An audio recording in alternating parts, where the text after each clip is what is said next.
This channel does not promote any violent, harmful, or illegal activities. All content provided by this channel is meant for an educational purpose only. নমস্কার বন্ধুরা, all in one YouTube চ্যানেলে তোমাদের সকলকে স্বাগত। Saline MP মানছি না মানবো না, স্যালাইন এমপি মানছি না মানবো না। বন্ধুরা, এটা আমার কথা নয়, এই কথাটা আমার মোবাইল স্ক্রিনে দেখতে পাচ্ছ, সেই ওয়াকআপ নিয়ে আন্দোলনে বেরিয়েছে বড় বড় মাইক টাইক লাগিয়ে, এবং সেই আন্দোলনে বীরভূমের যে সংসদ শতাব্দী রায়, তার বিরুদ্ধে স্লোগানটা দেওয়া হচ্ছে সেখানে, স্যালাইন এমপি মানছি না মানবো না। তো কেন বলা হচ্ছে? ওয়াকআপ যে বিল অ্যামেন্ডমেন্ট সংশোধন, সেই সংশোধন বিলটা যখন পাস করা হয়েছে, সেই বিল পাস করার সময় এই যে সেখানে যে ভোটাভুটি হয়েছিল, সেই ভোটাভুটিতে নাকি আমাদের ওয়েস্ট বেঙ্গলের তিনজন এমপি, একজন হচ্ছে ঘাটালের এমপি দেব, আমাদের যে হিরো দীপক অধিকারী ওরফে, আর হচ্ছে জগদীশ বর্মন, বাসুদেবিয়া, আর হচ্ছে শতাব্দী রায়, এই তিনজন নাকি উপস্থিত ছিলেন না।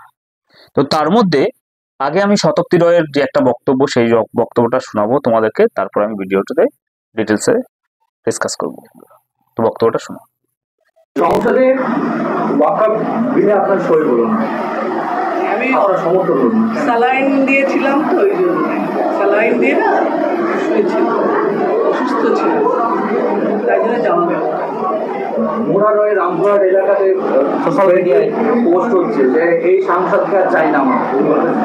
যে সাংসদ এলাকায় থাকে, যে সাংসদ প্রতিদিন পার্লামেন্টে হাজির থাকে, সে একটা বিশেষ দিনে থাকুন না কেন, নিশ্চয়ই তার সমস্যা হয়েছে, শারীরিক সমস্যা কি পারিবারিক সমস্যা তো হতে পারে। বক্তব্যটা শুনলে, তাই না?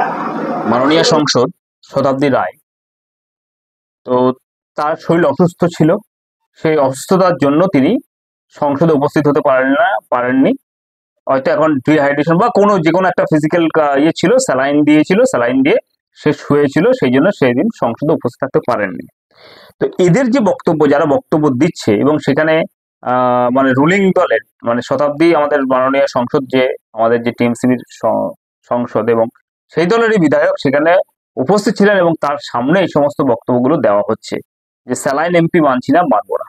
আচ্ছা, একটা মানুষের যখন শরীর খারাপ হয়, সে অসুস্থ শারীরিকভাবে বা অন্য কোনো কারণের জন্য সে সংসদে যেতে পারেনি, তাই জন্য এই জিনিসটার ভুল ব্যাখ্যা যারা করছেন এবং মাইকে বক্তব্য দিচ্ছেন, তাদেরকে বলবো, আপনারা আগে সেই বিল কি আছে না আছে সেগুলো আপনারা ভালো করে পড়ে জানুন, তারপরে এই সমস্ত কিছু করবেন।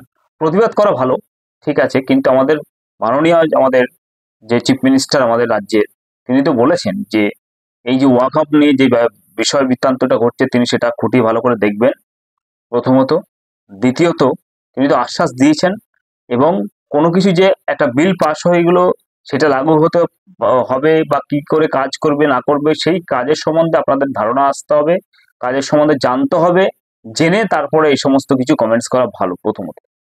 আর দ্বিতীয়ত, পশ্চিমবাংলার যে আমাদের প্রাণপ্রিয় মুখ্যমন্ত্রী, যে আমাদের চিফ মিনিস্টার রয়েছে, তিনি তো সবাইকে বলেছেন, এবং সবাইকে এটা বলেওছেন যে বিল কি আছে না আছে সেটা একটা রাজ্যের কনসেন্ট ছাড়া কোনো বিল পাস হলেও সেন্ট্রাল, কিন্তু সেটা এই রাজ্যের ক্ষেত্রে কিভাবে কাজ করবে না করবে সেটা হচ্ছে রাজ্য সরকার বুঝে নেবে।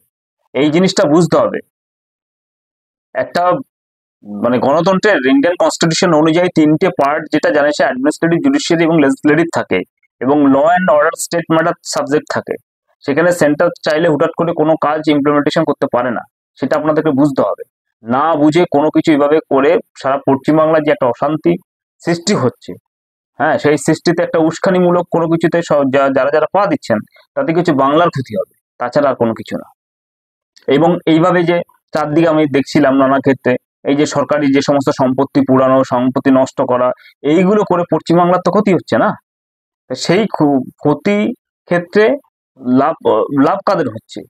লাভ হচ্ছে কারোরই হচ্ছে না, আমাদের পশ্চিমবাংলার মানুষের ক্ষতি হচ্ছে, পশ্চিমবঙ্গ সম্পত্তি নষ্ট হচ্ছে। এই যে আজকে পুলিশের গাড়ি থেকে শুরু করে মুর্শিদাবাদে যা কিছু পোড়ানো হলো বা আরো অনেক কিছু করা হচ্ছে, সরকারি সম্পত্তি এবং বেসরকারি সম্পত্তিও ধ্বংস করা হচ্ছে, তাতে এতে কি হচ্ছে, বাংলার প্রতি মানুষের কিন্তু একটা মানে বিতৃষ্ণা জন্মাবে এবং অন্যদিকে কিন্তু অন্য একটা টার্ম নেবে। আপনাদেরকে বলে রাখছি, সেই জিনিসটা আপনারা কিন্তু ফাঁদে পা দিয়ে দিচ্ছেন এবং সেটা আশা করছি দেবেন না।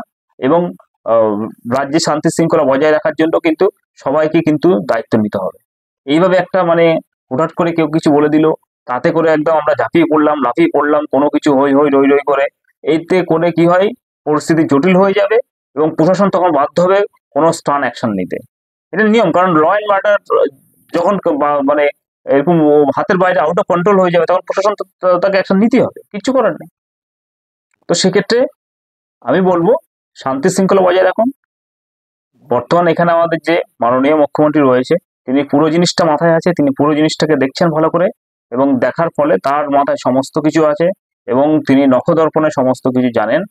তো কোনো কিছুই আশা করছি কোনো কিছু হবে না। আর একটা শুধু বিল পাস করলেই যে হয়ে গেল সবকিছু তা নয়, রাজ্যের হাতে অনেক ক্ষমতা থাকে, সেই ক্ষমতা বলে কিন্তু আমাদের মাননীয় আপনাদেরকে আশ্বাস করেছেন এবং কোনো কিছুই হতে দেবে না।